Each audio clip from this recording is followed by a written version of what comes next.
Mesdames, Messieurs, bonjour. Merci d'avoir pris le rendez-vous de cette matinale. Nopinden s'installe et c'est parti pour 90 minutes de télévision. Et vous le savez, certainement, le bonheur se cultive tous les jours et il réside dans les petits détails de la vie, très souvent dans les choses qui paraissent banales. Mesdames et Messieurs, à vous qui êtes ici, vous avez tout simplement opéré le bon choix. Nos chaleureuses salutations. Roch, bonjour aussi à vous. Bonjour Karamat. Bonne arrivée. Vous êtes bien en couleur ce matin? Ouais, j'aime bien le bleu, j'aime le vert et j'ai essayé quand même de choisir dans ma garde-robe ce qui donne, ce qui a le reflet de ces deux. Effectivement, vous êtes très ravissante ce matin. Merci, vous ne l'êtes pas moins. Hein? Ah bon? Ouais. Merci beaucoup. Vous pensez vraiment? Je le pense vraiment. Bon, d'accord. Bonjour chers téléspectateurs, bonjour, vous êtes aussi ravissant que Karamat tout à l'heure. Elle le disait, eh bien nous sommes là pour 90 minutes de bonne émission, de détente, de débat. Eh bien, bonne arrivée à tous et à toutes. Eh bien voilà, ils sont nombreux, ceux-là qui sont déjà sur pied, aussi certaines personnes qui essaient de récupérer parce que peut-être ils sont rentrés un peu tard à la maison. On va les laisser profiter de leur repos mérité. Et pendant ce temps... Non, pas du tout, pas du tout. C'est l'instant télévision, on ne va pas leur permettre de ne pas se réveiller. Non, justement, pour ceux qui sont déjà là, pour ceux qui sont déjà là, ils restent avec nous, mais qui ne perturbent surtout pas le repos de ceux qui sont peut-être rentrés à 4h ou à 5h du matin. Bon, à 6h30 déjà, il fait jour. Réveillez-vous et suivez-nous. On a besoin de se reposer aussi quand même. On a besoin de se reposer. Alors, pendant ce temps, nous ici, on va se permettre de dérouler les grandes lignes de notre temps d'antenne parce qu'il y aura encore du bon. Tenez, un prénom africain vous sera servi encore aujourd'hui, un autre numéro des us et coutumes. Alors, est-ce que vous le saviez, chers amis? La cendre est un concentré de vertus, on aura à les partager ici même. Et puis, le débat, quant à lui, fait suite aux échanges que nous avons eus hier avec nos invités, Roch. Absolument, hier avec nos invités, nous avons démontré l'effet incontournable des réseaux sociaux numériques aujourd'hui. Eh bien, ces derniers sont devenus un grand moyen de communication, un grand moyen pour faire ses affaires, pour faire du business également. Mais surtout, on a également demandé à chacun de faire attention. Il faut prendre ses gardes. Et maintenant, aujourd'hui, nous allons parler de l'usage des réseaux sociaux par rapport à notre vie privée. Jusqu'où nous pouvons utiliser les réseaux sociaux dans nos vies privées. Vous savez, on se permet d'utiliser ces réseaux sociaux pour partager les événements heureux, les événements malheureux, nos photos, les photos de nos proches. Est-ce que c'est bien? Si oui, jusqu'à quel niveau il faut y aller? Eh bien, c'est de ça que nous allons parler aujourd'hui. Exactement. Et nous avons déjà notre invité, l'un de nos invités, M. Kouyami, qui est déjà dans ce studio. C'est un spécialiste. D'un moment à l'autre, exact. Hein, c'est un spécialiste. Il était très à l'heure. Je lui dis merci en attendant son arrivée sur ce plateau. En attendant qu'il nous rejoigne sur ce plateau et faire le débat avec nous. Nous allons sans plus tarder, mesdames et messieurs, planter le décor de ce numéro de Nopinden avec les merveilles. Et nous sommes là à Niki.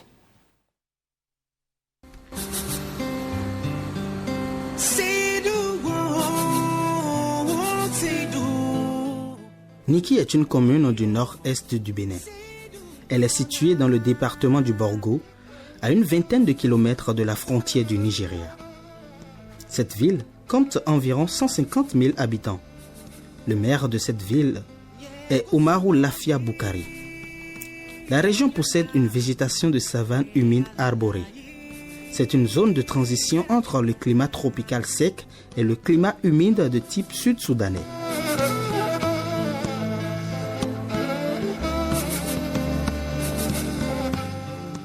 Historiquement, cette ville faisait partie des royaumes Bariba du Nord-Bénin. Le royaume de Niki fut créé au XVIe siècle par Sono Sero et étendit sa domination sur la région. L'empereur le plus célèbre de Niki fut Sero Pera. Il mourut en 1831 en combattant aux côtés des Yoruba d'Oyo lors des attaques face aux Peuls. Le royaume est désorganisé quand les armées coloniales l'envahissent à la fin du 19e siècle. Vaste royaume, le royaume de Niki a pour cœur Ouémou, une petite localité située à 7 km de la ville de Niki. Le territoire comprend tout le Borgo, une partie de l'Atakora et une partie du Nigeria.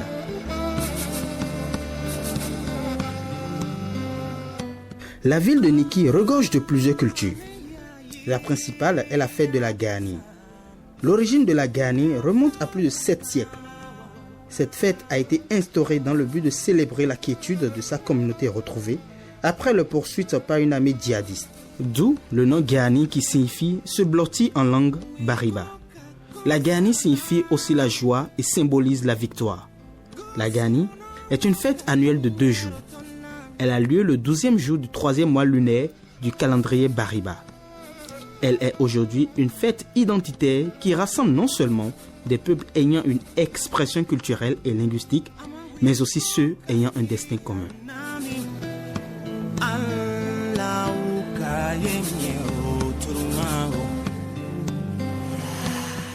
N'oubliez pas, une fois à Niki, montez à cheval et devenez pour l'occasion un cavalier.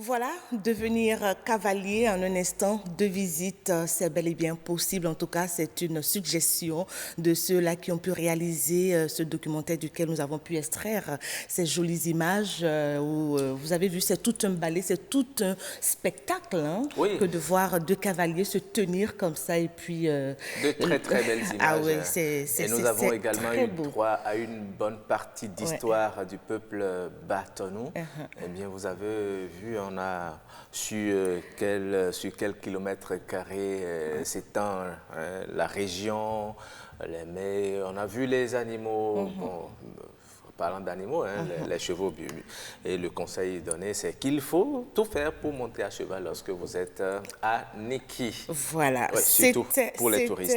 C'était juste quelques-unes des merveilles que la commune de Niki offre à nos yeux ce matin, certainement qu'il y a encore bien d'autres découvertes à faire de l'autre côté. Il suffit juste de faire le déplacement et vous le constaterez de vous-même. Rocacoyez-nous. Oui.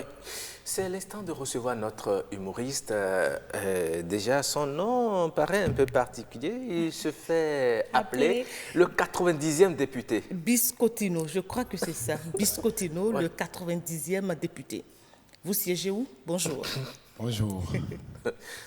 Mon nom c'est Biscottino, le 90e député. Le 90 c'est vous dit aboli mampo poropo tonton Zindéménéma selon Douane Baïchon. Tonton MGP c'est-à-dire quoi? Mécanicien de gogo en panne. Le seul amoureux de 90 filles à la fois 10 pasteurs, 10 oui, 10 non. Tiaou dans tous les touristes en coupe dit que moi nous te vers. Et si je dis l'homme à 90 c'est soit le 90e député, beaucoup de gens me demandent pourquoi il s'appelle 90e député. Et maintenant, ce beau matin, je vous prie d'accueillir parmi vous Biscottino, le 90e député. Oui, nous vous accueillons. Soyez les bienvenus. Le seul diplômé de la planète Jupiter, planète où des années entières. Je fus ambassadeur des humoristes, des slameurs et des comédiens. Mais aujourd'hui, je suis devant vous sur terre pour éradiquer votre misère. Pourquoi êtes-vous si agité? Est-ce à cause de mon honnêteté? D'ici peu, je serai élu député. Et tout ce que je vous demande, c'est de me faire confiance et de me voter. Population. À l'Assemblée, je veux te représenter. Je suis l'homme idéal sur qui vous devez tous compter pour bâtir nos châssis. Et vous revient de me support. Pour qu'à l'Assemblée, j'obtiens la majorité. Je suis plus sera gouverner avec sourire.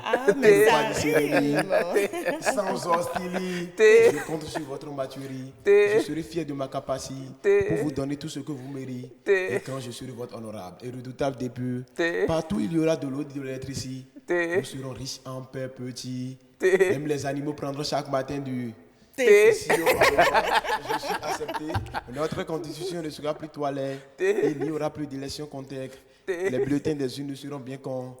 Sans fraude ni de complicité. Après les élections, vous ne serez plus frappés ni battraient. Les droits de l'homme seront respectés. Il n'y aura plus de l'eau ni d'atrocité. Et quand véritable travail, et je parie, Biscottino, 90e député, je parie que si on lui donnait encore du temps, il allait nous aligner toutes ces rimes-là.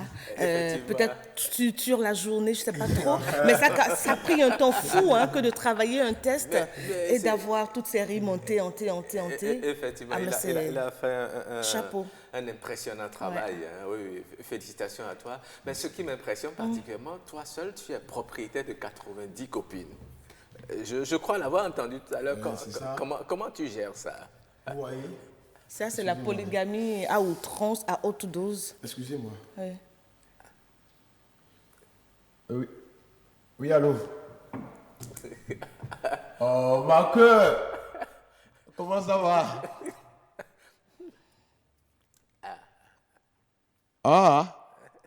Ce beau matin, nouvelle. Oui. Vas-y. Oh, ma queue, vas-y. Mais tu as la télé ici. Il faut Excusez-moi. Elle est comme ça. Vas-y. Elle t'a vu à la télé. Ouais. Tu es enceinte? De qui? De Biscottino. De moi? Non, écoute, tu vois, on va faire maintenant. Est-ce que tu as déjà appelé Barbosa? Biscottino. Allô? Ce que nous allons faire, on va demander à Biscottino de nous garder l'autre partie de ce temps d'échange avec sa moitié. Peut-être la 90e copine. Voilà, vous allez revenir tout à l'heure. En tout cas, merci beaucoup. Moi, j'ai aimé ce que vous avez offert tout à l'heure. En plus d'être drôle, on sentait un travail quand même bien élaboré parce que le test, il tenait bien. Félicitations, Biscottino, à tout à l'heure. Oui, Karamat, oui, Rock. Nous allons à présent savourer le clip du jour. Le clip du jour, et ça nous amène encore dans les 4 murs d'une dame que beaucoup de personnes aiment quand même. Oui, effectivement. De par son style vestimentaire, de par sa pondérance, de par elle-même et ce qu'elle chante. Et je ne sais pas si le clip a été choisi à dessein. Vous savez, nous sommes dans le mois dans la semaine de l'amour. Rock, vous adorez trop l'amour. Vendredi prochain, c'est le 14 février. Et ça sonne Saint-Valentin. Ça va zouker. Ça va zouker, mesdames et messieurs, des compliments ou des compléments. Voilà, c'est avec Zeynab que nous allons commencer déjà par savourer avec la complicité de notre réalisateur. De l'autre côté, on fait donc le clip du jour. Le clip du jour, Zeynab dans Mon complément.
Mon compliment pour tout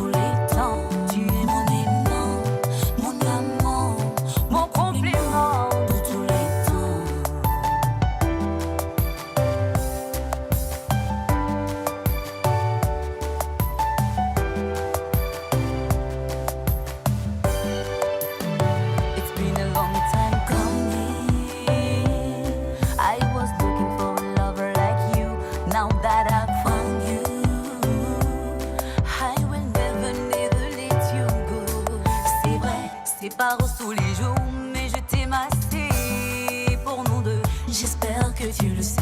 Même si le temps passe, ne doute plus jamais de nous deux. Ton bonheur c'est mon bonheur, ta joie c'est ma joie. Tes douleurs sont mes douleurs, mes larmes sont tes larmes. Tu es mon aimant, mon amour, mon compliment pour tous les temps. Tu es mon aimant, mon amour, mon compliment pour tous les temps. Ton bonheur c'est mon bonheur, ta joie c'est ma joie. Tes douleurs sont mes douleurs, mes larmes sont tes larmes. Tu es mon aimant, mon aimant, mon amour, mon compliment pour tous les temps. Tu es mon aimant, mon amour, mon compliment pour tous les temps. Tu es mon bonheur, ta joie c'est ma joie. Mon compliment, mes larmes sont tes larmes. Mon aimant, mon amour, mon compliment pour tous les temps. Mon aimant, mon compliment de tous les temps.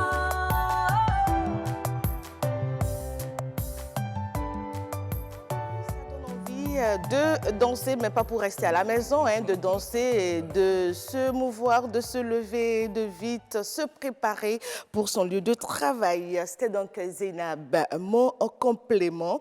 Des compléments, certainement à l'endroit de sa moitié, les images en disent bien long. La transmission du message se fait aussi facilement et oralement, n'est-ce pas, Roch? Oui, hein, et il faut le reconnaître, c'est une très belle mélodie. Tu es mon complément. Lorsqu'on est en couple, on doit se compléter. Exact. Et justement, c'est une façon de dire, tu es ma moitié, je suis l'autre moitié de toi. Et donc, on doit rester ensemble. Et belle mélodie. Salut à Zainab Habib pour nous avoir fait chanter, pour nous avoir fait danser, pour vous avoir également fait danser et chanter ce matin. Il se fait que certaines personnes, par ignorance ou par suivisme, tout simplement utilisent, entre autres, d'autres moyens comme réseaux sociaux, justement, pour transmettre certains messages à leur moitié, certains messages à leurs proches, un frère, aux enfants et tout ça. Mais est-ce toujours le bon moyen pour le faire? C'est de cela que nous allons parler tout à l'heure avec nos invités dans « Et si on en parlait ?» la discussion.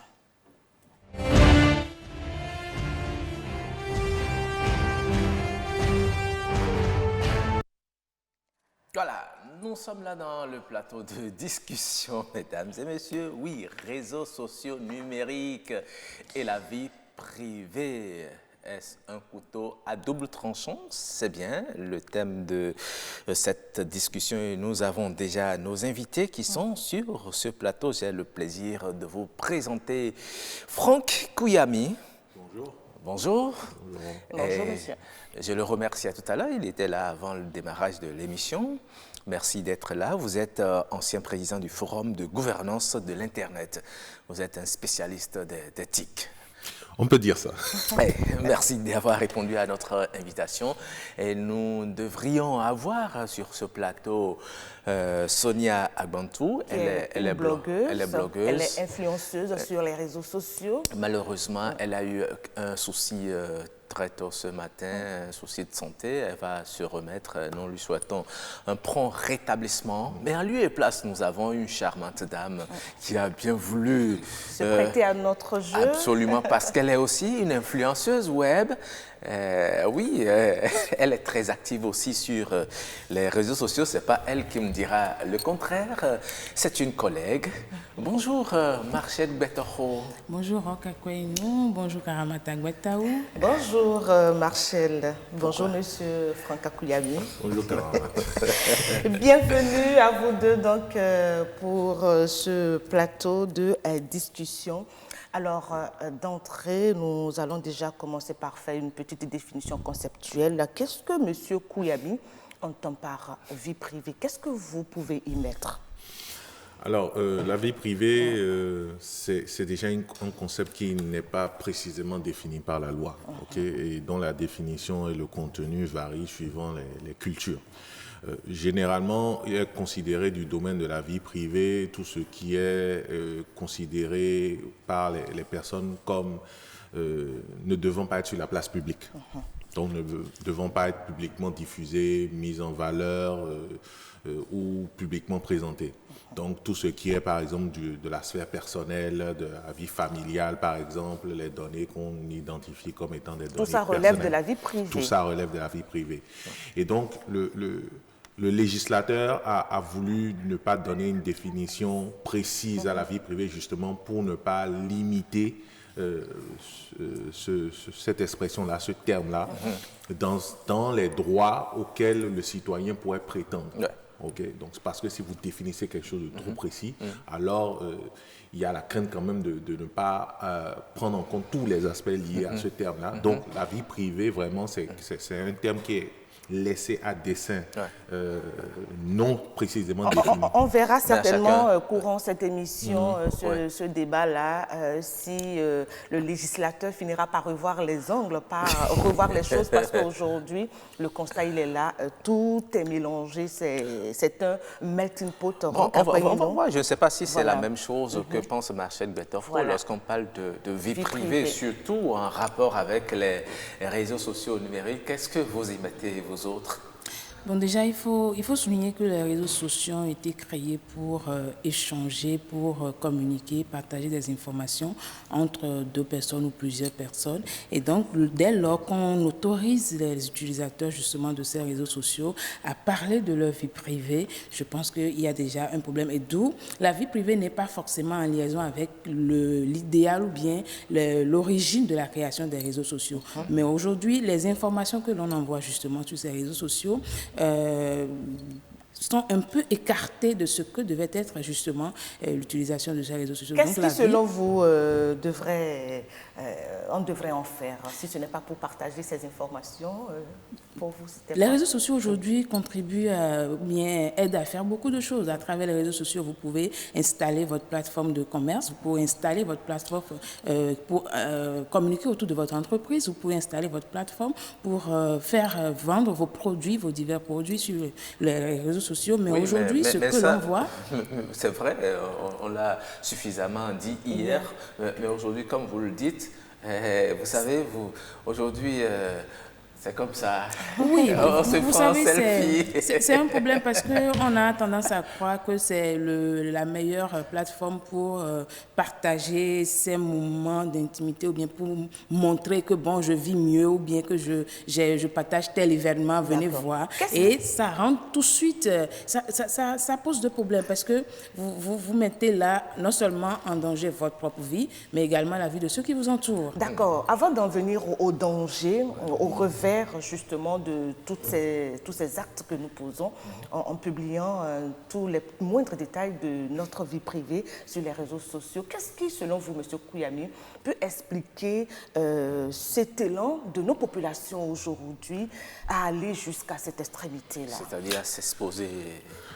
c'est dans la nature. Qu'est-ce que ces populations recherchent finalement? C'est dans la nature humaine. C'est le buzz qu'ils recherchent ou bien pas forcément, c'est dans la nature humaine.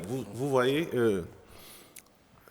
c'est vrai, dans la vie réelle, comme on dit IRL, on a tendance vraiment à protéger, à être prudent, à être méfiant, à faire attention à ce qu'on expose à l'extérieur, ainsi de suite, à réserver un certain nombre d'informations au cercle familial intime, au moins, si ce n'est pas familial, au cercle intime. Mais avec les réseaux sociaux, on a vu quand même apparaître, émerger une tendance à tout communiquer, simplement parce qu'on pense que la vie sur Internet et en ligne est complètement déconnectée de la vie réelle. Il y a beaucoup d'études qui l'ont montré que la perception des gens de l'impact et de l'influence que peut avoir Internet sur leur vie, d'accord, est quasiment nulle. Les gens pensent cela, que c'est complètement déconnecté. Et donc... Et aussi, c'est un moyen très simple. On peut se faire beaucoup plus d'amis que dans la vie réelle. On peut donc échanger avec plus de monde au moyen de très peu d'efforts. Et donc... on devient facilement une star aussi. Hein? On devient facilement une star. On a plein de gens qui vous suivent, qui interagissent avec vous, qui vous félicitent, qui vous complimentent. Vous portez une belle robe aujourd'hui, vous mettez ça sur les réseaux sociaux. La moitié de tous vos trucs commencent à commenter. Et apparemment, sur Facebook, par exemple, plus les gens qui ils publient leurs informations, plus on like, c'est-à-dire on aime, plus ça leur donne du regain, de l'envie. Il y a une forme de récompense. Il y a une forme de récompense. Le like, c'est une forme de récompense que tout le monde, que la plupart des utilisateurs recherchent ardemment. Et pour garantir un nombre élevé de likes, de pouces bleus, et ainsi de suite, eh bien, on publie toujours plus de contenu à sensation, plus de contenu qui vous mettent en valeur, ainsi de suite. On essaie de se créer une identité numérique qui corresponde aux attentes du public et on aime ça, ça vous fait du bien. Monsieur Kouyabi, dites-moi, est-ce parce qu'on veut rechercher ces likes, ces sensations, est-ce qu'il faut aller jusqu'à exposer tous ces événements? Lorsque vous voulez faire un mariage, par exemple, vous commencez déjà à annoncer à tout le monde entier pratiquement, parce que c'est la toile, que vous voulez vous marier, ou bien vous venez de faire un enfant, vous annoncez que vous avez fait un enfant, vous êtes dans la douleur. Est-ce qu'il faut aller jusqu'à ces extrémités-là? Alors, est-ce qu'il faut aller jusqu'à ces extrémités? Je ne sais pas, tout dépend de l'endroit où chacun met le curseur. Toujours est-il que les impacts de ces réseaux sociaux ne sont pas anodins. Vous partez en vacances avec toute votre famille, vous laissez votre maison et vous affichez cela sur les réseaux sociaux. Oui, que je suis en vacances à tel endroit. Qu'est-ce que vous indiquez? Vous indiquez à la moitié, à tous ceux qui vous suivent, que vous n'êtes pas chez vous à ce moment-là. Et parmi ceux qui vous suivent, ne se trouve pas uniquement que des gens qui vous veulent du bien. Vous indiquez en fait que votre maison est cambriolable à ce moment-là. Donc pour vous, c'est déjà une intention ou bien c'est donner libre accès à ces personnes hors la loi? Non, c'est que on ne mesure toujours pas les conséquences potentielles. Tout ce qu'on peut déduire d'une information qui est publiée sur les réseaux sociaux. Est-ce qu'il n'y a que de conséquences? Lorsque je prends l'exemple que vous évoquez, quelqu'un qui est en déplacement, il est à tel endroit, il informe ses amis que je suis à tel endroit. Au cas où il y aurait un incident à tel endroit, on peut facilement le secourir. Voilà. Tout à fait. Mais en même temps qu'il y a ce côté positif. Quand vous déclarez, je reprends cet exemple, quand vous déclarez que je suis en vacances avec toute ma famille à tel endroit, vous annoncez clairement que votre maison est vide. Même s'il y a une catastrophe à l'endroit, ça permet à tous vos parents d'engager les diligences nécessaires pour vous porter assistance. Cela n'empêche que cette information révèle quelque chose de privé qui devrait rester du domaine privé. Et c'est pour ça d'ailleurs que la loi protège aussi efficacement la vie privée. C'est pour ça par exemple que le domicile est sacralisé dans la loi, qu'il y a un certain nombre de dispositions qui protègent la sphère de la vie privée pour éviter que les éléments de cette vie privée ne puissent être utilisés pour commettre du tort à la personne. Et il ne faut pas oublier une chose très importante, c'est que souvent les publications qui sont faites sur le domaine de la vie privée ne concernent pas uniquement l'auteur de ces publications-là. Elles entraînent souvent leur entourage et elles exposent souvent la vie de leur entourage. Je pense spécifiquement à ces parents qui publient les photos de leurs enfants. Aujourd'hui, c'est une pratique qui permet voilà. Mais derrière, quand ces enfants seront adultes, est-ce que ces photos ne les rattraperont pas et ne leur causeront pas du tort? Et c'est ce que nous allons découvrir après, certainement, le micro-trottoir qu'on va suivre tout à l'heure. Mais pas avant, une petite question adressée à Marcel Betoro. Vous avez écouté M. Kouyabi Franck, que je laisse Rock y aller parce qu'on est dans le même feeling là. Tout à fait. Mais vous, Marcel, par exemple, est-ce que il vous arrive parfois de mettre vos images sur la toile? Est-ce que c'est pour susciter ces likes? Vous savez, en matière de réseaux sociaux, il y a plusieurs plateformes. Il n'y a pas que Facebook. C'est généralement sur Facebook que les gens ont les likes et qu'on sort. Mais il y a d'autres plateformes un peu plus protégées. Moi, je ne dis pas qu'il faut y aller. Ça dépend. Si vous, du moins, vous prenez la responsabilité d'envoyer des photos, vous prenez la responsabilité d'assumer les conséquences de ce qui peut y arriver. Et c'est là, justement, il faut savoir quoi envoyer. envoyer. Ce n'est pas parce que vous avez l'autorisation d'envoyer qu'il faut tout envoyer. Et donc, moi, je dis, il y a des plateformes pas forcément données, et dont l'accès est donné à tout le monde. Il y a des plateformes qui cachent un peu plus vos vies. Quand je prends, je ne sais pas pour faire la publicité, au WhatsApp, par exemple, je pense que vous avez la possibilité de mettre qui peut voir vos images. Vous pouvez le voir uniquement. Vous pouvez en faire usage, c'est-à-dire vous pouvez être seul... comment dirait-on, votre seul public. Mais sur donc, si vous maintenant, faites... si vous allez mettre des photos sur Facebook et que vous donnez l'accès à tout le monde et que vous, peut-être vous, c'est comme le Rock l'a dit tout à l'heure, vous avez votre mariage, vous commencez pas à annoncer votre mariage. Le jour de votre mariage, vous serez stupide de voir une copine à l'église qui vous attend au portail. Donc, c'est de savoir comment est-ce qu'il faut utiliser ces réseaux sociaux pour que ça ne porte pas atteinte à votre propre vie. Moi, je pense que la question est là. D'accord, très bien. Nous allons voir ce que pensent les citoyens rencontrés dans la ville de Cotonou par rapport à l'usage des réseaux sociaux dans sa vie privée. C'est, je crois, Victoire Rongan qui leur a tendu son micro. Écoutons-les. Les réseaux sociaux, c'est quelque chose de public. Comment on peut prendre ce qui est appelé vie privée et étaler ça sur le public comme ça? Les conséquences, ça peut agir sur peut-être vos entourages, sur votre enfant. Ah, c'est maman qui a dit ça. Ah, c'est papa qui a dit ça. Ça peut agir sur votre mari. Ça peut créer des problèmes dans le foyer. Ça peut créer des problèmes dans la famille, au sein de la famille. Un enfant nouveau-né qui a 2 ou 3 ans, écoute, tu n'as pas besoin de le taguer ou bien de faire sa photo, de mettre sa photo sur un réseau et tout pour que les gens sachent que voilà, tel est un enfant. Quand les enfants disent que voilà, tu mets les noms des enfants et tout, on dit, quelqu'un voit ton enfant, l'appelle pour son nom, pour dire papa m'a envoyé, maman m'a envoyé. C'est facile, l'enfant va suivre, croire que c'est papa. Donc il y a tellement de revers par rapport à ces choses-là. Il y en a mais qui arrivent à en perdre des emplois parce que ça pose des photos que ton patron peut-être va voir pour dire ah, ce tel genre de comportement, ça ne va pas arriver en société. Par exemple, il est arrivé une fois où une dame que je connais, je ne sais même pas par où les gens ont piqué son image et ils l'ont placée quelque part où on dit que c'est elle qui a tué telle personne.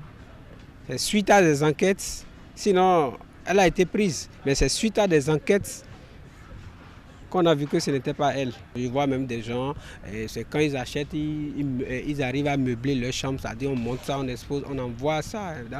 Ça dit c'est pas possible, quoi. Normalement, on doit sensibiliser, surtout les jeunes par rapport à ça, parce que c'est eux qui utilisent en désordre les réseaux sociaux. On doit les sensibiliser par rapport à ça pour qu'ils sachent que tout ce qu'ils envoient, comme dans quelque chose qui concerne leur vie privée, s'ils envoient ça sur les réseaux sociaux, ça peut être utilisé contre eux demain. Donc même on pense que c'est sa chérie ou son chéri, on envoie des photos intimes et tout, on peut l'utiliser contre eux demain. Donc moi je demande à ce qu'on utilise à bon escient les réseaux sociaux à l'avenir pour que ces genres de dérapages ne viennent pas.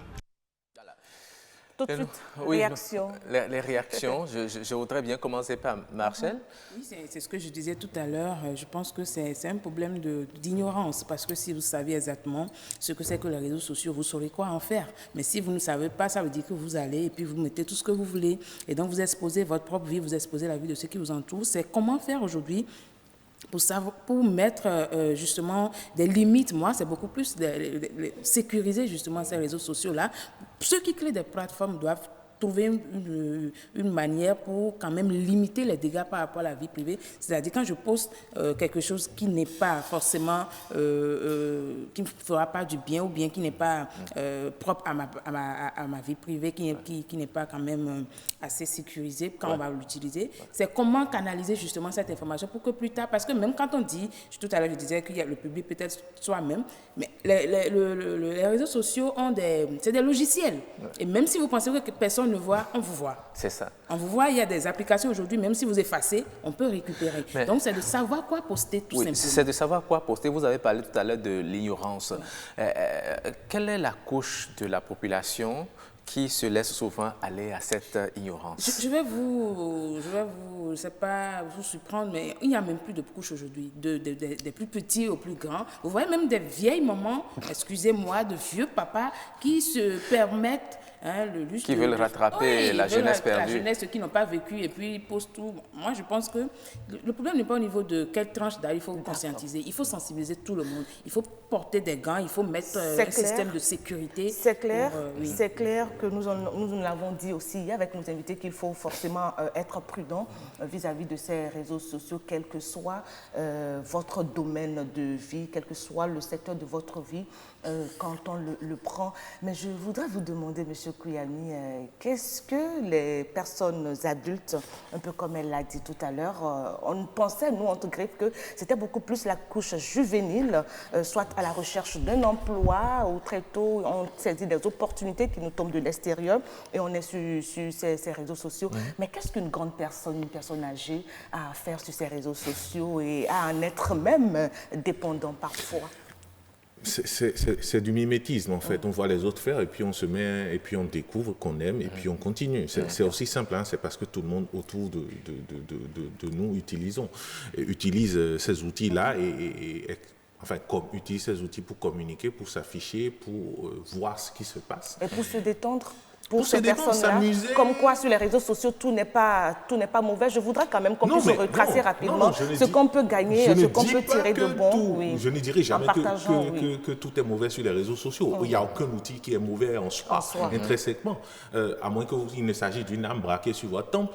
La même arme qui permet de tuer un brigand permet de sauver également le citoyen qui est en danger et est bien à disposition des forces de l'ordre pour assurer notre sécurité à tous. Donc, aucun outil n'est intrinsèquement mauvais. Je voudrais qu'on retrace rapidement ce qu'on peut avoir de bon quand on partage des informations privées sur les réseaux sociaux, parce que tout n'est pas forcément mauvais. Je tiens à ce qu'on fasse la distinction, et je pense que quand même les gens qui ont été interviewés lors de ce micro-trottoir ont quand même cette sensibilité de se dire, OK, là où ça commence à devenir mauvais, là où ça commence à devenir mauvais, c'est quand on n'évalue pas les conséquences que peut avoir les publications qu'on poste et qu'on ne met pas en place les dispositions nécessaires, comme elle a dit, pour limiter l'audience de nos publications. Les réseaux sociaux, la plupart des plateformes de réseaux sociaux aujourd'hui disposent de paramètres de confidentialité qui permettent aujourd'hui de dire quelle est l'audience qu'on souhaite. C'est vous-même qui définissez ce qui peut. Sur WhatsApp, ça se fait déjà. Sur WhatsApp, c'est possible. Sur les autres plateformes aussi, Facebook, Instagram, ainsi de suite, on est capable de définir des audiences, de créer des groupes, ainsi de suite. Mais le problème est tout aussi simple.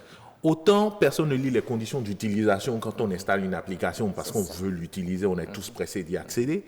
Autant personne ne prend la peine d'aller regarder dans les paramètres et de voir quelles sont les possibilités qui sont mises à ta disposition pour définir l'audience. Mais vous savez, M. Kouyami, même si vous définissez l'audience, et que vous savez aujourd'hui, ce n'est pas évident que vous ayez confiance en tout le monde. Vous ne pouvez pas savoir qui vous veut parmi ceux que vous avez définis. Quelqu'un peut récupérer ces images et poster après. Oui, tout à fait. Peut-être pas forcément pour vous nuire, mais quand quelqu'un va récupérer et vous nuire, vous ne voyez pas que ça devient plus grave? Conséquence de ce que vous dites, qui est tout à fait juste, il faut comprendre que les réseaux sociaux ne sont pas un lieu de pique-nique où tout le monde... Enfin, Internet n'est pas un lieu de pique-nique, de villégiature où tout est vert, tout est rose et où tout va bien. Internet est à l'image de la vie réelle. J'ai l'habitude de dire que la criminalité suit les cibles de la criminalité, autant que les prédateurs suivent les proies. Il est plus simple aujourd'hui de s'apprendre à votre vie privée numérique, que de vous attendre au coin de la rue pour vous agresser. Ah bon? Oui. Parce que pour vous attendre au coin de la rue et vous agresser, il faut se déplacer physiquement, se mettre en danger. Aujourd'hui, si j'ai accès à votre téléphone, je peux vous faire beaucoup plus de dommages et plus aisément, à peu de frais, que si je mettais en place toute la logistique nécessaire pour vous contraindre au coin de la rue à remettre votre portefeuille. Vous insinuez les chantages que les gens font? Voilà. Il faut se rendre compte qu'aujourd'hui, que sur un téléphone, il y a plus d'informations relevant de la vie privée que dans une maison. Parce qu'il y a vos contacts. Il y a vos photos, il y a l'historique de vos déplacements. il y a vos dernières fréquentations, vos messages, vos mails, les derniers sites que vous consultez. On a beau même supprimer certaines informations, les traces restent. Les traces sont toujours là. Sont toujours là. Et donc, sur cet outil-là, aujourd'hui, qui est véritablement devenu un élément de connaissance pointue, en analysant le téléphone, on est capable de dériver beaucoup plus d'informations sur vous, beaucoup plus de connaissances sur la personne que la personne elle-même. Aujourd'hui, il y a des études qui le montrent.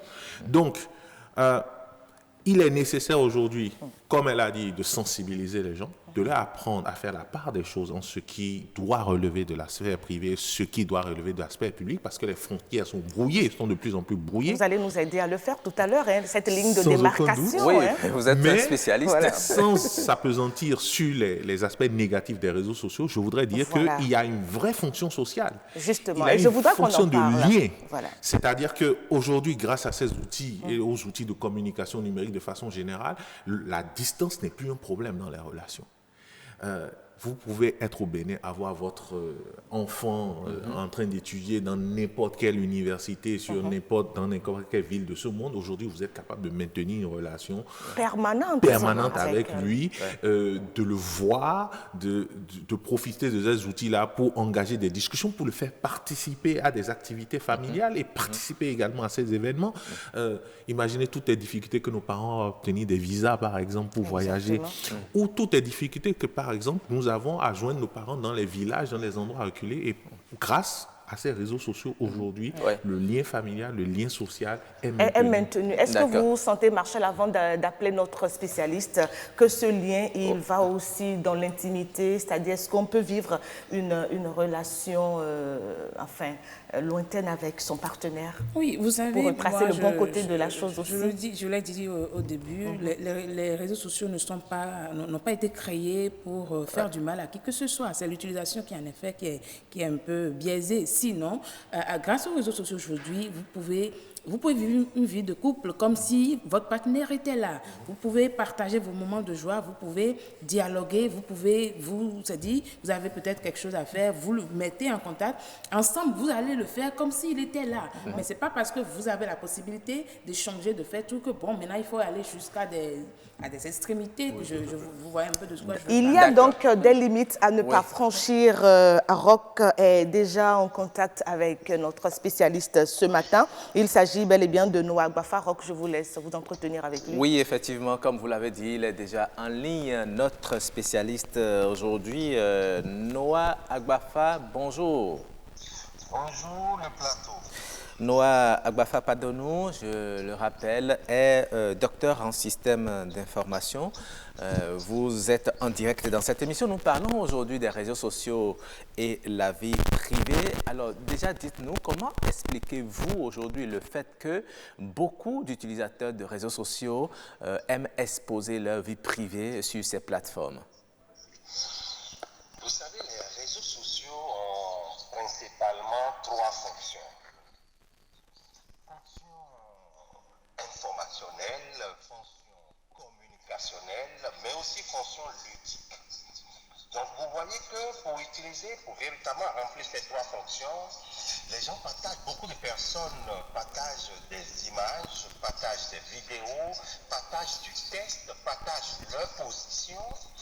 Et Facebook, même en créant, lorsque vous voulez créer le compte Facebook, vous demande déjà votre numéro de téléphone, où est-ce que vous habitez, quelles sont vos passions, quel est votre âge, où est-ce que vous avez été scolarisé, quels ont été vos diplômes. Vous voyez, donc Facebook recueille déjà beaucoup d'informations qui sont des informations personnelles. Mais généralement, vous savez, M. Noah Agbafa, est-ce que c'est bien de donner ces informations quand vous voulez créer un compte? Est-ce que c'est bon de donner les vraies informations?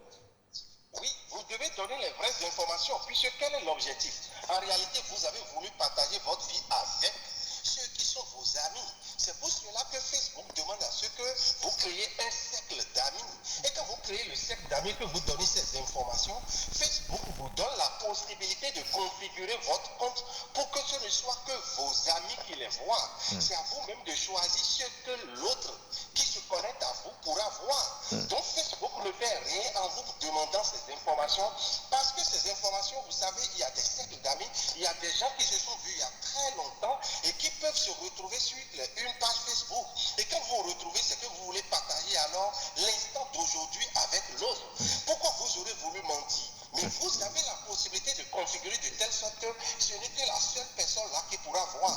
Donc, nous ne devons pas inciter les gens à venir mentir sur leur compte, mais plutôt à aller les paramétrer. D'accord. Donc, vous comprenez que beaucoup ont du loisir à aller partager, parce qu'il y a la notion aussi de starisation. Mais est-ce qu'il faut tout partager, M. Noah Agbafa? Est-ce qu'il faut tout partager? Nous voyons des jeunes gens, par exemple, assis devant leur chicha, ou bien, je ne sais pas quoi, ou bien à la plage à moitié nus, et puis on partage justement ces images sur les réseaux sociaux. Est-ce que c'est bien de le faire?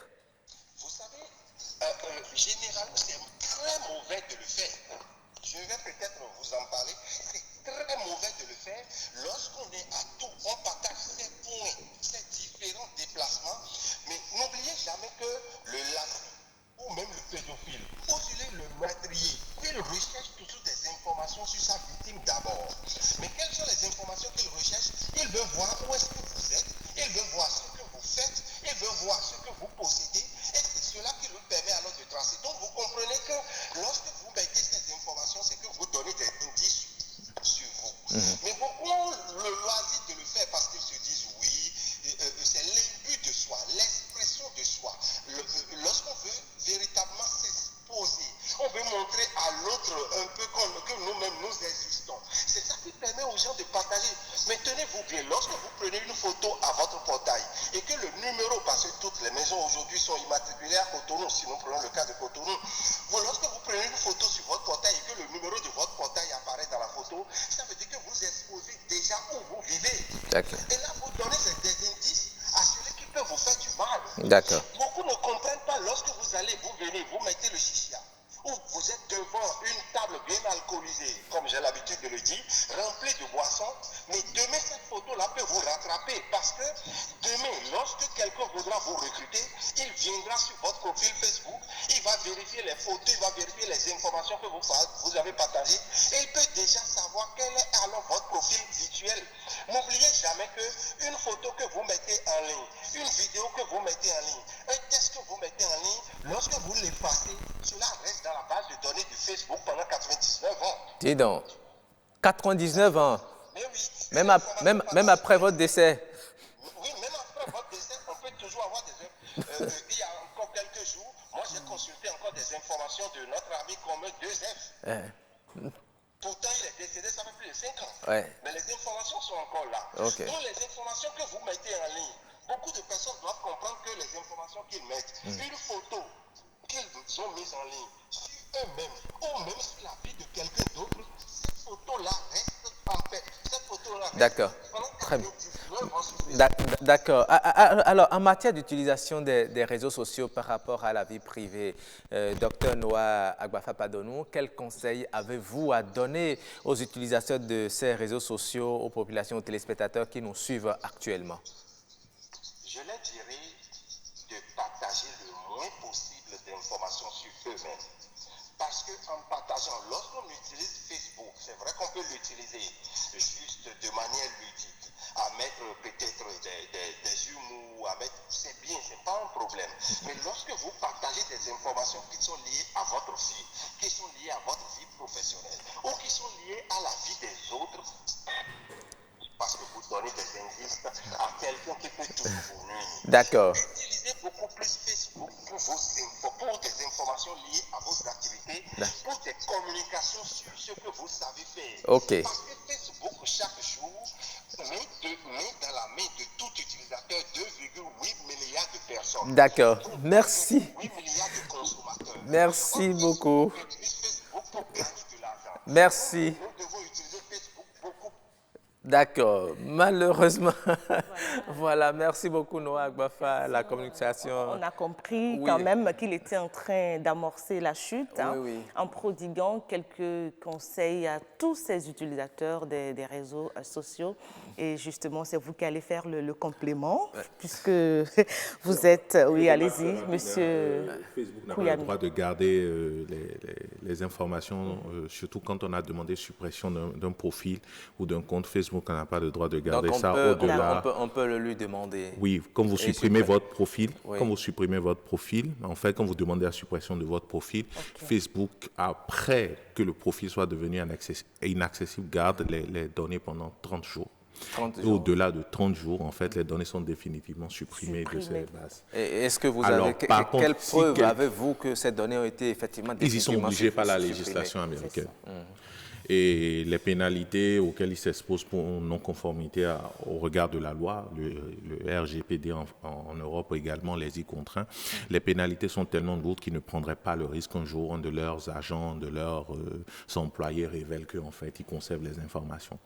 Alors, par contre, pour le cas spécifique de l'ami qui est décédé, il faut faire la déclaration de décès. Parce qu'aujourd'hui, les plateformes de réseaux sociaux n'ont aucun moyen de savoir qu'un utilisateur est mort. C'est ça. Donc, il y a une section dans les paramètres de profil qui permettent de déclarer que cette personne a été décédée et qu'il y a une action qui soit engagée par la plateforme. Mais si vous n'avez pas son mot de passe... vous n'avez pas besoin d'avoir son mot de passe. Par contre, il vous faut des documents clairement qui établissent, qui prouvent que la personne est vraiment décédée. Donc, par exemple, un acte de décès, un article de journal pour présentation de condoléances. Donc, n'importe qui peut le faire, pas forcément un parent. N'importe qui soit déjà parmi ses amis peut déclarer que le titulaire du profil n'est plus de ce monde. Et donc, à partir de ce moment, le profil n'est pas supprimé, mais il est renvoyé dans les profils dits commémoratifs.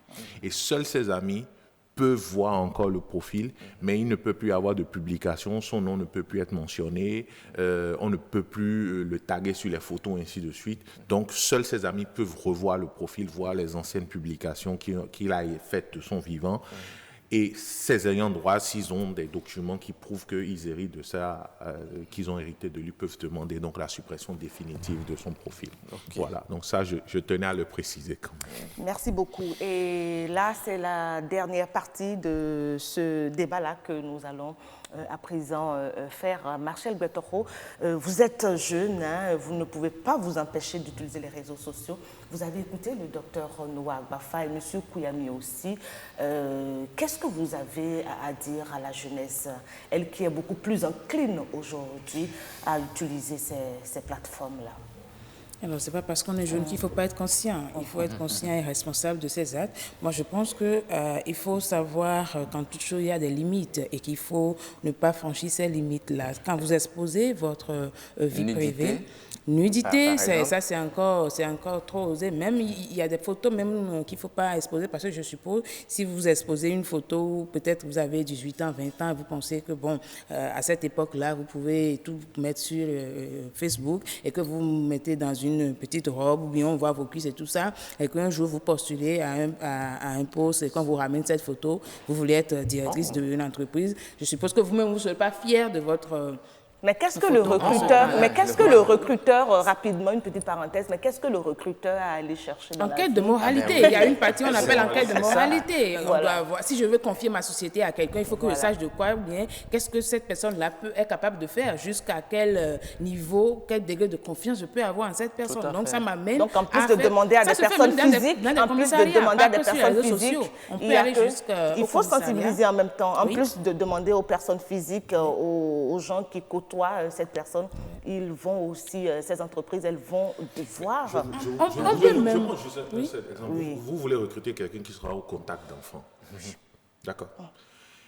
Et vous ne vous assurez pas, vous avez bien envie de vous assurer que cette personne est respectueuse du droit de l'enfant, et ainsi de suite. Dans le passé, cette personne a fait des publications dans un cercle, disons, intime, où il disait, où il justifiait, où il défendait un pédophile. Là, c'est grave. OK. Automatiquement, vous rejetez son dossier. Et un de ses parents enregistre cette conversation et pour ça, ou relaie cette conversation sur les réseaux sociaux. 10 ans après, cette personne postule pour un poste où il est au contact d'enfants. Le recruteur regarde ses anciennes prises de position et se rend compte que cette personne, dans le passé, a eu à prendre... J'ai voulu qu'on creuse un tout petit peu pour cette jeunesse qui nous suit, en fait, pour leur permettre de savoir jusqu'où s'arrête leur liberté. Aujourd'hui... La question n'est pas qu'au niveau de la jeunesse. Non, c'est au niveau de tout le monde. La question n'est pas qu'au niveau de la jeunesse. Vous avez des encadreurs, des éducateurs aujourd'hui, parce que le jeune communique avec qui ? il y a forcément quelqu'un au bout du fil, il y a quelqu'un derrière l'autre téléphone ou avec qui il communique. Et généralement, excusez-moi, il y a des vicieux aujourd'hui parce qu'ils veulent entretenir des relations avec des jeunes filles et autres. Ils se mettent aussi dans la danse. Moi, je pense que le problème n'est pas qu'au niveau de la jeunesse. Très bien. Merci à vous, Marcel. Nous avons, vous savez, les téléspectateurs aussi participent à cette émission. Nous avons beaucoup de messages. Vous allez permettre, nous allons relayer quelques-uns, à commencer par les messages Facebook. Déjà, il y a Ariste Dieu ne dort Naka qui dit « Les photos et vidéos intimes via les réseaux sociaux aujourd'hui sont très risquées aujourd'hui, surtout sur Facebook.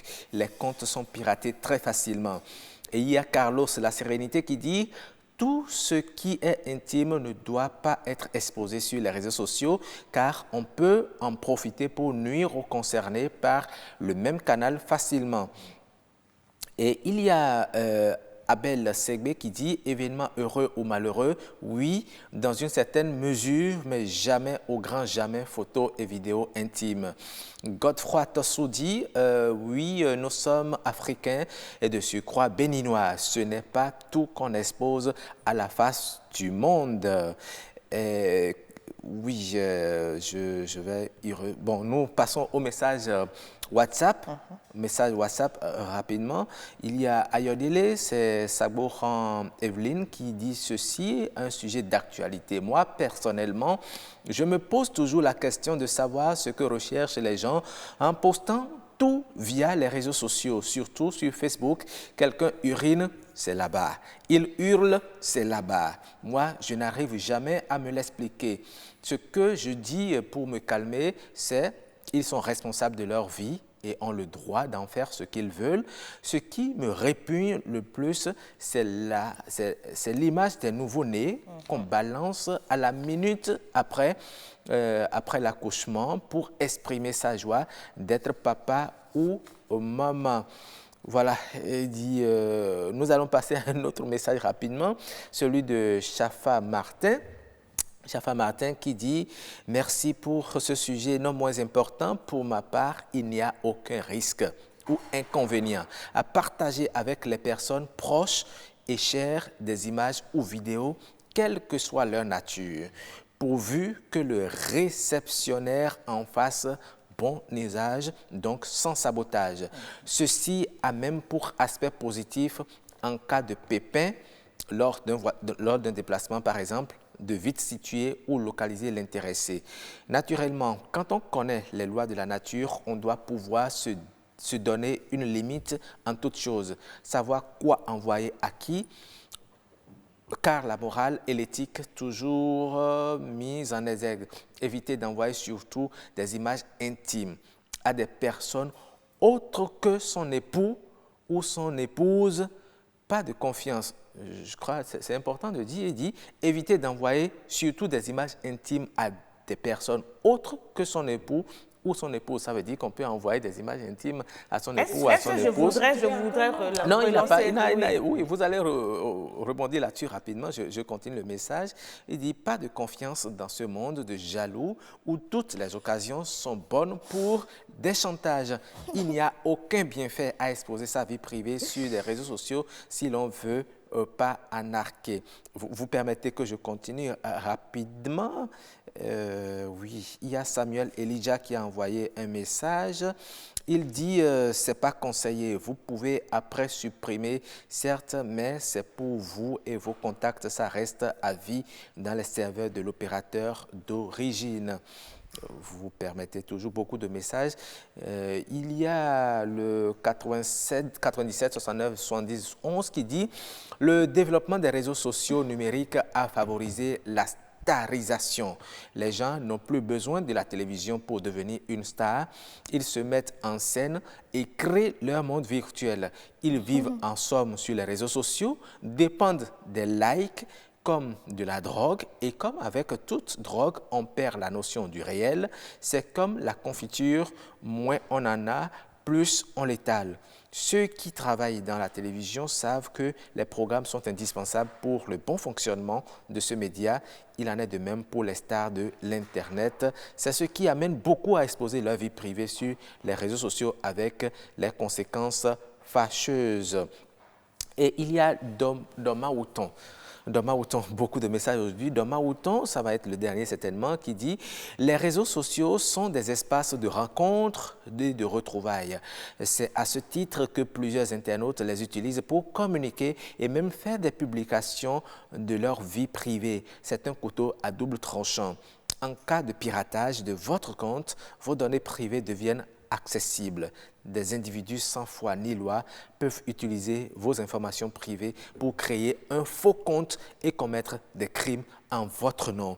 En annonçant votre position en temps réel sur les réseaux sociaux, des bandits peuvent s'en servir pour vous nuire, etc. » Voilà, assez de messages aujourd'hui.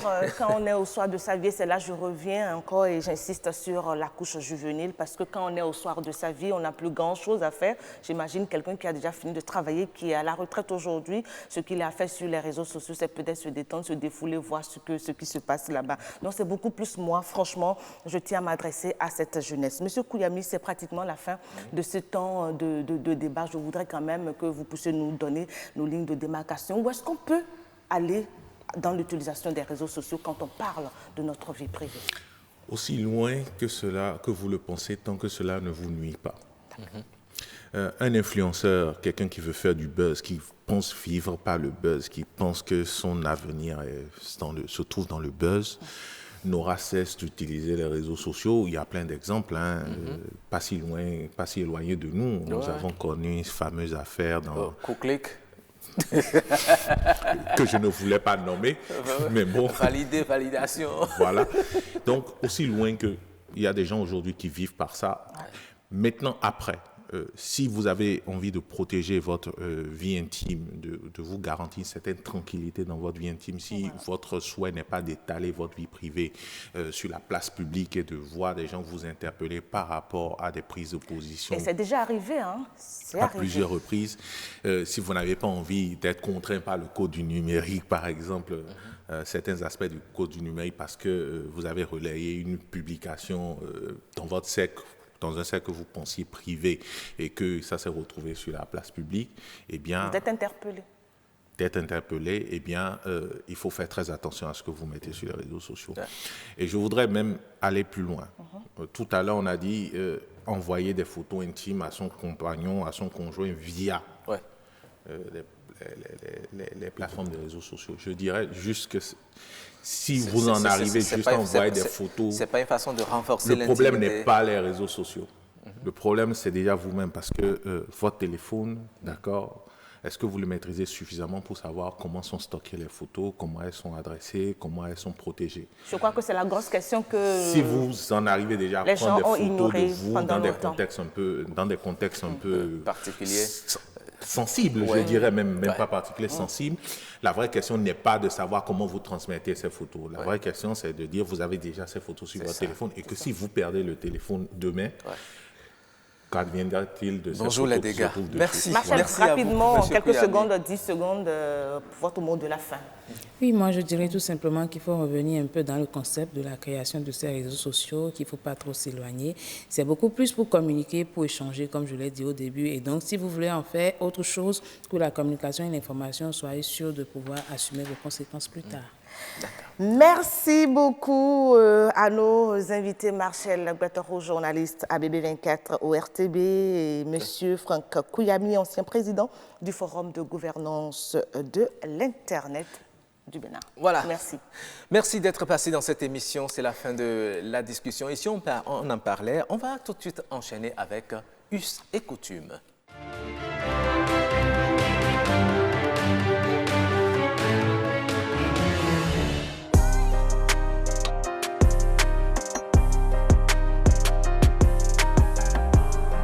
Le Harambiba, c'est une coutume très, très en vogue actuellement. C'est l'occasion rêvée pour que tous les fils de la collectivité, les petits-fils, se retrouvent. On fait connaissance, on sympathise et on communie avec les ancêtres parce qu'on estime que les ancêtres ne sont pas morts et que depuis l'au-delà, ils continuent de guider les pas des vivants sur le chemin de la du respect scrupuleux de la tradition. Et c'est à cela que la société doit sa solidité et sa continuité.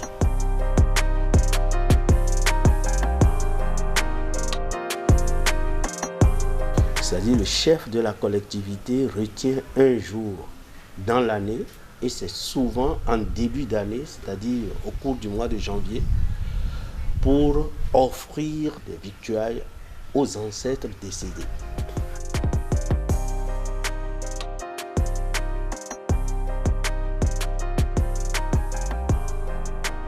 Oui, on apporte des boissons et puis de l'eau. Et puis, les ancêtres ne demandent pas grand-chose, hein. Ils demandent tout simplement qu'on leur offre de la nourriture. La nourriture de tous les jours, un peu de haricots, un peu de pâtes avec le crin-crin, et puis c'est tout. Mais depuis un certain temps, il y a une pratique de caplé-plé que l'on fait à cette occasion. C'est que dans la grande collectivité, dans la grande famille, chacun apporte un repas particulier préparé dans sa case.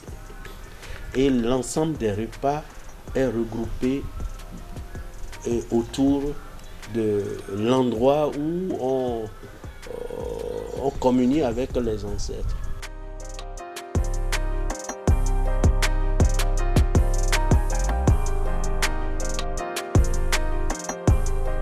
C'est à ces occasions que l'on fait les programmes de reconstruction ou d'embellissement des portiques qu'on appelle ronds noirs et autres. La salle de réunion de la collectivité qu'on appelle la Djalala. C'est à ces occasions-là qu'on demande, on sensibilise les enfants à cotiser pour que le chef de la collectivité puisse améliorer les conditions dans lesquelles se font les réunions de la collectivité dans cet édifice qu'on appelle le Djalala.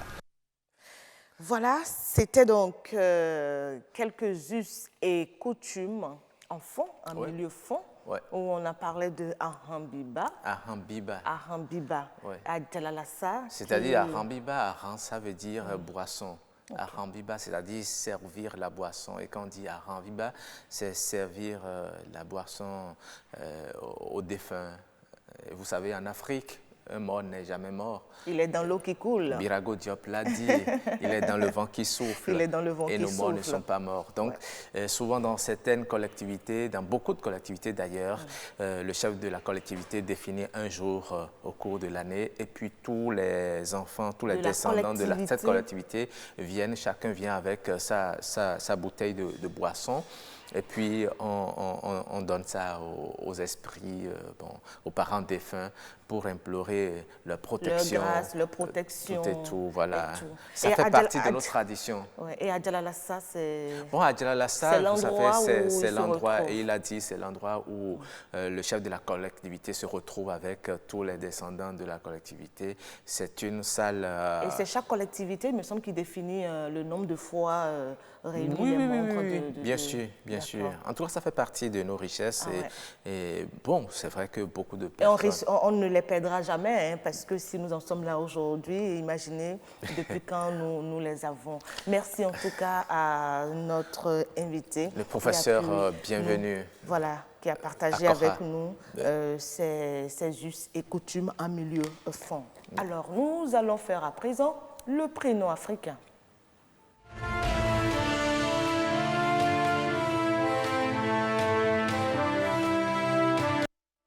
Roger Goudi nous a à nouveau rejoint. Il était ici hier, il restera avec nous jusqu'à demain mercredi et pour nous parler des prénoms Peul. Hier, il nous parlait de Oroji. Oroji, c'est un prénom qu'on donne à un enfant lorsqu'on détache les bœufs pour les envoyer au pâturage. Un enfant qui naît à ce moment-là, on lui donne le prénom Orochi. Voilà. Et aujourd'hui, vous êtes venu avec quel prénom? Merci beaucoup. Aujourd'hui, je suis venu avec un prénom qui parle du retour des bêtes du pâturage. C'était quand même prévisible, quand vous ouvrez. Hier, Roch en parlait. Donc, nous allons parler de ce prénom, retour, lorsque les bêtes sont allées au pâturage le soir complètement, vers 18h, 19h, quand les bêtes reviennent. Lorsqu'un enfant naît en ce moment, son prénom, c'est Diagnou. Diagnou. Voilà. On aura l'orthographe tout à l'heure Et là, c'est un prénom porté par un garçon? Oui, ici, le prénom Diagnou peut être porté par un garçon comme une fille. Contrairement à Oroji, qui était un prénom spécifique au garçon. Mais pourquoi on a permis à ce que autant la fille que le garçon puissent porter ce prénom? Au niveau des prénoms Peul, il y a ces genres de prénoms qui sont souvent portés par les deux sexes. Il y a ces prénoms-là et Diagnou fait partie de ces prénoms. Bon, je ne sais pourquoi. Bon, peut-être que vous savez, je ne sais pas si c'est une explication. Vous savez, enfant, on dit « Sunu Glegbeno », « Yono Kwesi ». Et lorsqu'on dit on détache les bœufs, on veut les envoyer au pâturage, on leur demande de sortir, ça veut dire « Sunu Glegbeno ». Maintenant, les bœufs reviennent à la maison, « Yono Kwesi », ça veut dire… Non, je ne dis pas que ça tienne, mais c'est une juste explication. Nous allons peut-être continuer les recherches pour voir comment ça s'explique.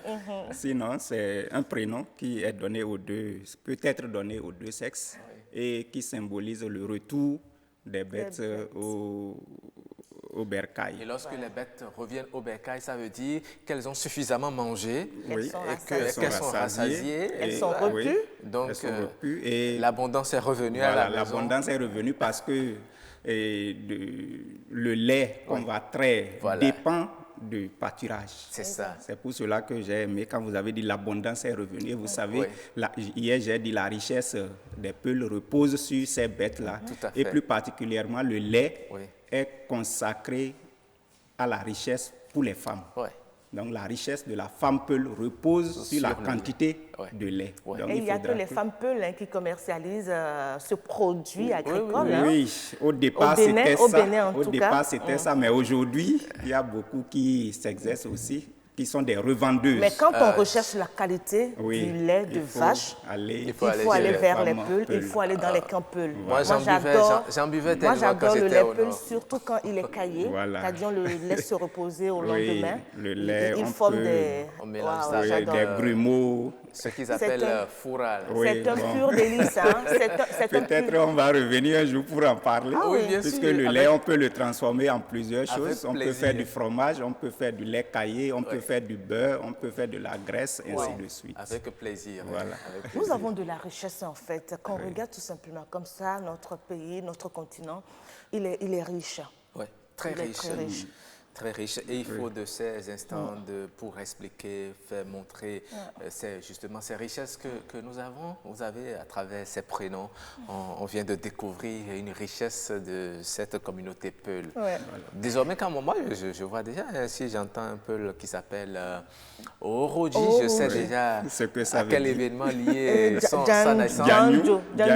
Diagnou, c'est ça qui est écrit là-bas. Diagnou. Voilà. Diagnou, ça veut dire le retour. Oui, le retour. Le retour. L'abondance. Oui. Merci.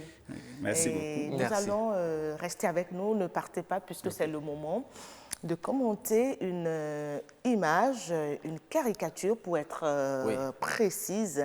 Aujourd'hui, c'est une caricature. La capture.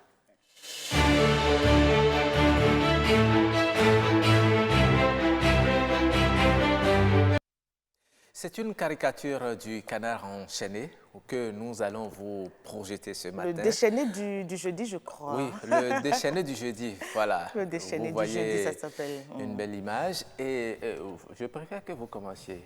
On va faire le dialogue là. C'est la femme qui parle premièrement à l'homme. D'accord.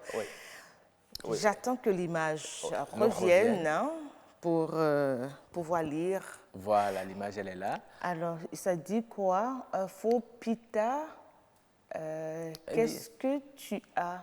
Déshabille-toi et prends-moi dans tes bras, non? Ok. Oui.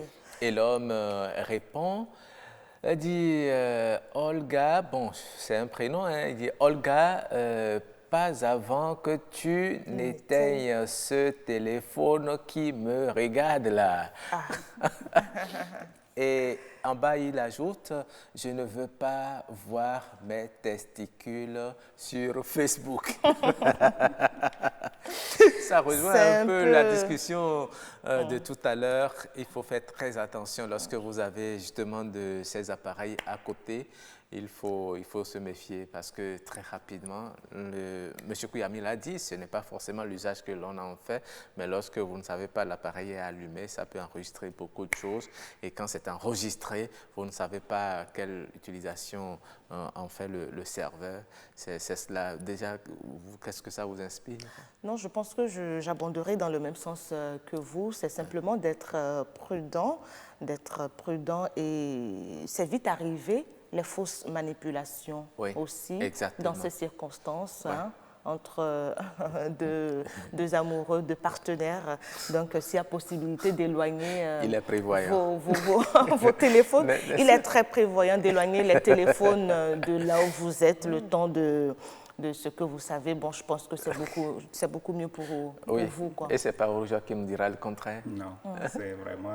Il faut être vraiment prudent, comme elle l'a dit, puisque le téléphone, c'est vrai que c'est nous qui l'avons acheté.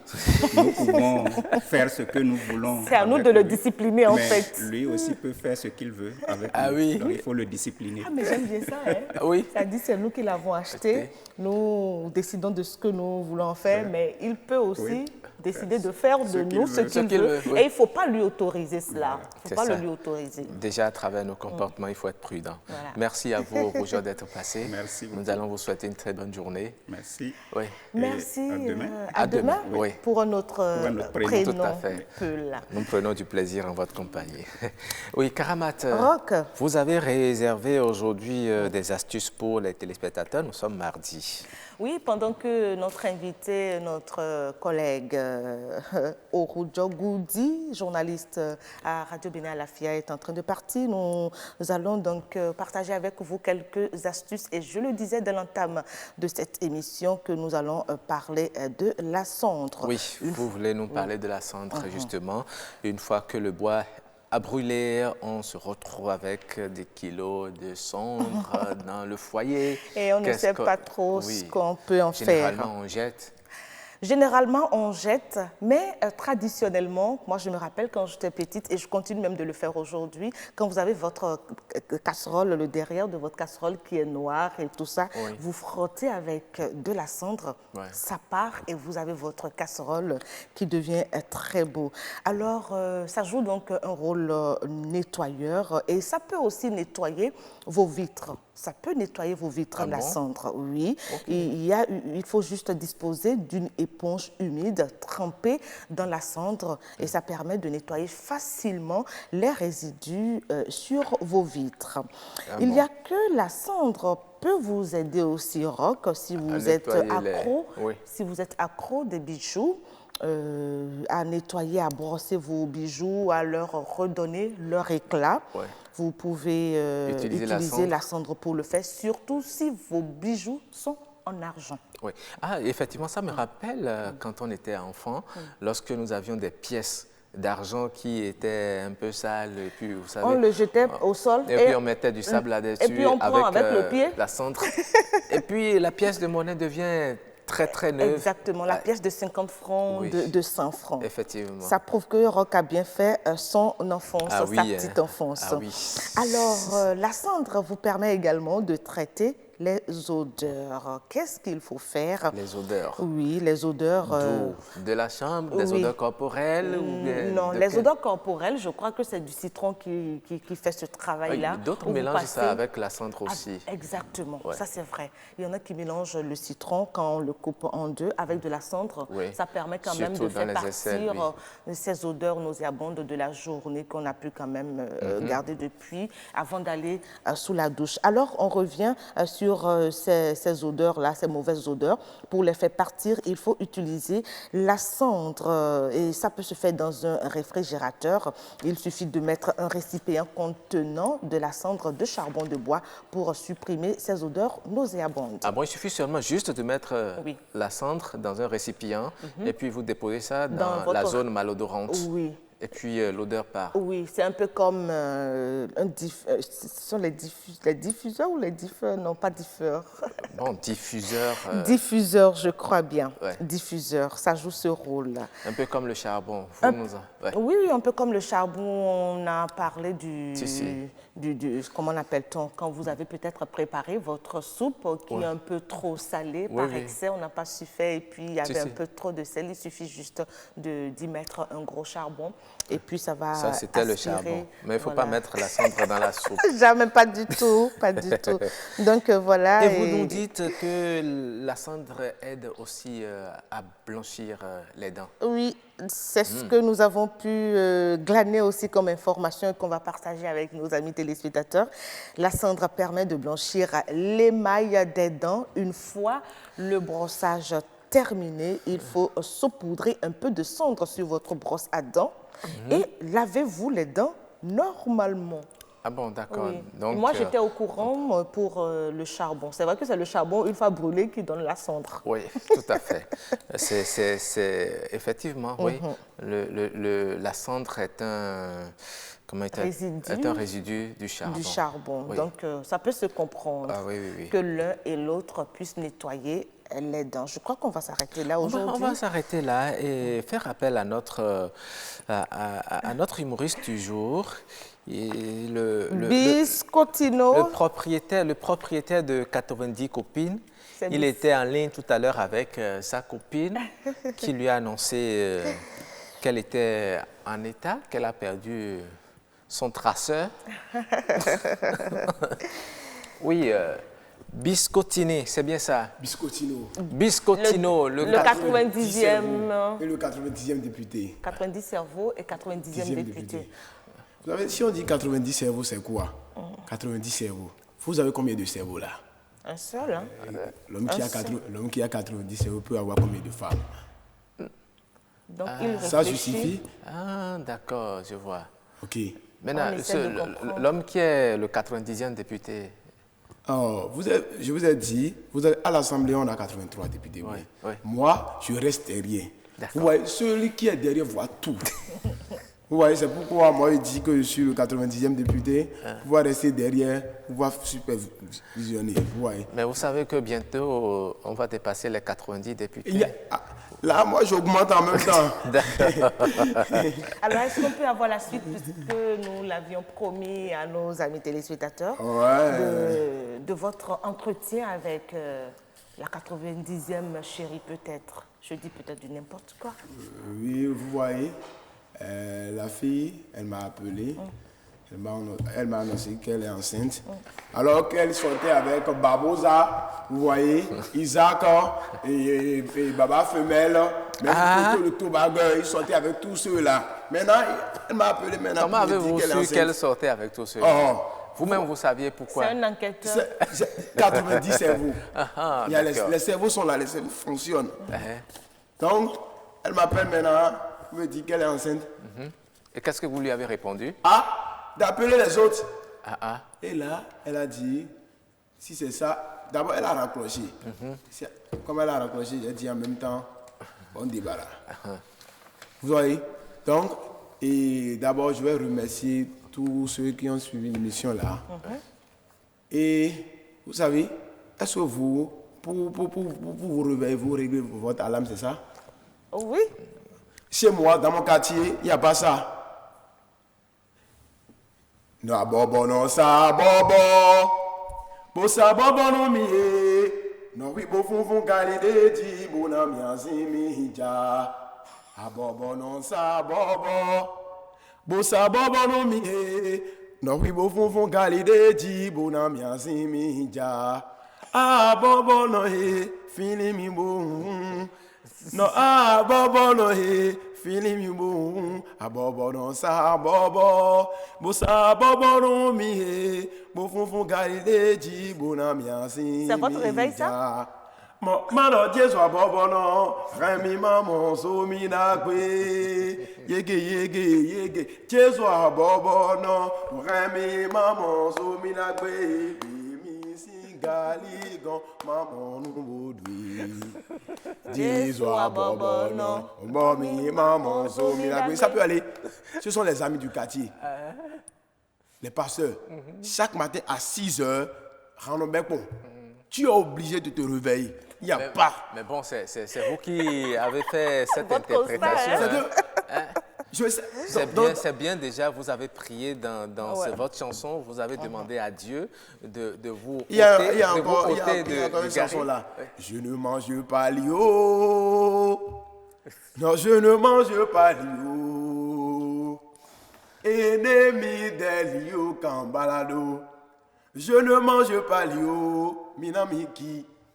Non, je ne mange pas l'eau. Je ne mange pas l'eau.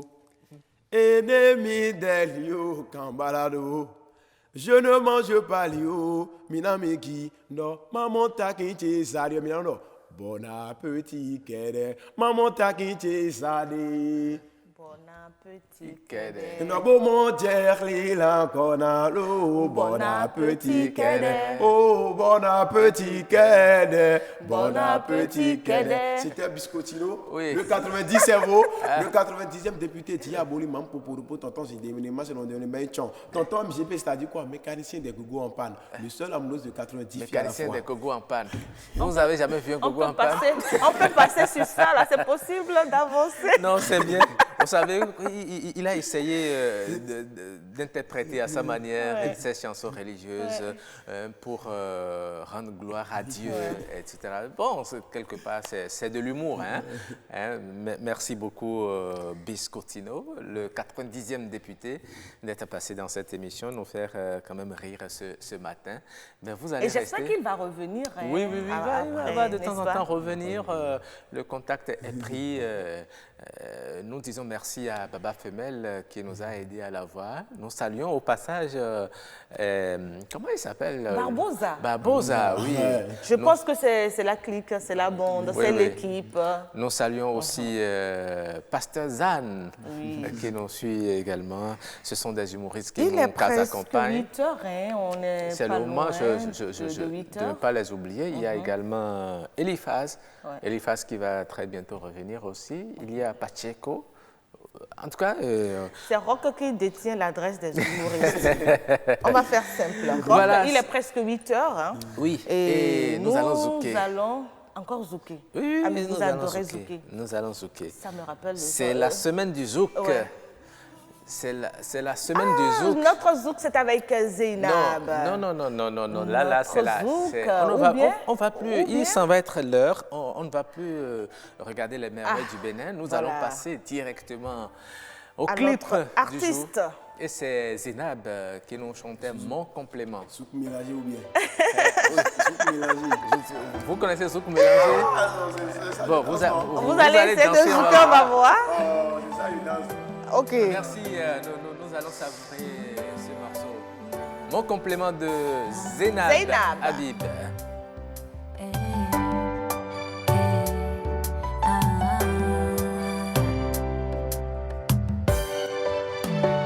Il y a bien longtemps que je t'ai vu sourire comme ça, chérie. Je ne comprenais pas pourquoi cette tristesse sur ton visage. Si tu as cru un instant que le désespoir viendrait de moi, chérie, je peux te rassurer que tu fais toujours autant mon bonheur comme au premier jour de notre belle histoire.